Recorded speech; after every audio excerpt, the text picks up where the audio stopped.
կարծիք ունեք նրա մասին, որ Փաշինյանը ընտրություններից մի քանի օր առաջ զրուցել է Էրդողանի հետ։ Ինչ իմանամ, դա իրանց խնդիրն է։ Դուք կարծիք ունեք։ Ես քաղաքական չեմ զբաղվում, բայց արդեն ես իմ ապրել եմ։ Ես ցանկանում ձեր բոլորի երջանկություն լինի, խաղաղություն լինի երկրին, այդքան բան։ Եսին գուցե նախնական պլաններ ա որոշում, պաշտպանություն ա խնդրում Էրդողանից եւ Էրդողանից։ Եսիմ խոսակցությունը ես քաղաքականությունից հեռու եմ առհասարակ, բայց դե խոսակցություններ են գնում, որ միջամտում են տարբեր երկրների պետությունների ընտրություններին, չնայած ոչ մեկ իրավունք չունի, մենակ մենք հայերս իրավունք ունենք մեր երկիրը կառավարելու ընտրություններ անցկացնելու ձևերով։ Քանի որ միջամտություն նշեցիք, դուք ինչ եք կարծում, ինչպես է ձեր վերաբերմունքը հենց Թուրքիայի միջամտության վերաբերյալ։ Ես նոր շեշտեցի, որ քաղաքականությունից հեռու եմ առհասարակ, բայց ես իմ 15 թվականների կոտորածների բանը տեսնելով, ես Թուրքիային ճիշտ չեմ ասում։ Չեմ անում։ Կարծիք չունեք։ Չէ, կարծիք չունեմ։ Ոչ բան չգիտեմ ես։ Ես вообще տեղակ չեմ ընդհանրապես։ Չեմ էլ ուզում տեղեկանալ։ Մեկը իմ կյանքում ոչ մի բան չի փոխվում։ Մինչև հիմա ոնց ապրել եմ, նենց նույնը մնալու է, ով էլ որ լինի։ Ես իմ համար մեկը, սաղն է վաճառված են։ Բոլորն է վաճառված են, այ մարդ, փողի համար սաղ վաճառված է, սաղ երկրագույնն է վաճառված։ Բայց հարցը Ինչ ուզեն են կանեն։ Էդի հերիք է։ Էդի սաղի պատասխանը 8.5 միլիարդ մարդկա սաղ վաճառված են աշխարհի վրա։ Բոլորին կարա սառնես փողը։ Եթե փողը կա, ուրեմն սաղ վաճառվում են։ Չգիտեմ, դա իրենց քաղաքական հայացքներն են, չեմ կարող ասել։ Բայց իշխանության կողմնակից եմ եւ ողջունում եմ բոլոր քայլերը։ Վստահաբար պարոն վարչապետը, պարոն Փաշինյանը ոչ մի սխալ բան չի արել։ Ես վստահում եմ ամենայն անկեղծությամբ։ Ինչ եք կարծում, ինչու է ընտրություններից մի քանի օր առաջ Փաշինյանը զրույց ունեցել Էրդողանի հետ։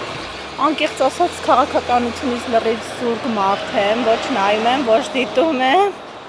Քաղաքականության հետ աշխատում եմ, առնչություն չունենամ։ Ընտրություններին էլ չեմ գնալու։ Ես ինքս եմ որոշել։ Այդ շատերը նշում են, որ ընտրություններին չմասնակցելը վատ է, դա ձեր կարծիքը արտահայտելու մի ձև է։ Անկեղծ ասած ես Հայաստանում չեմ լինել ընտրությունների օրը, ամսի 25-ին ես դուրս եմ գնում ու ըստ այդմ էլ չեմ կարող մասնակցել ընտրություններին։ Մենք Փաշինյանի կողմնակիցներն ենք։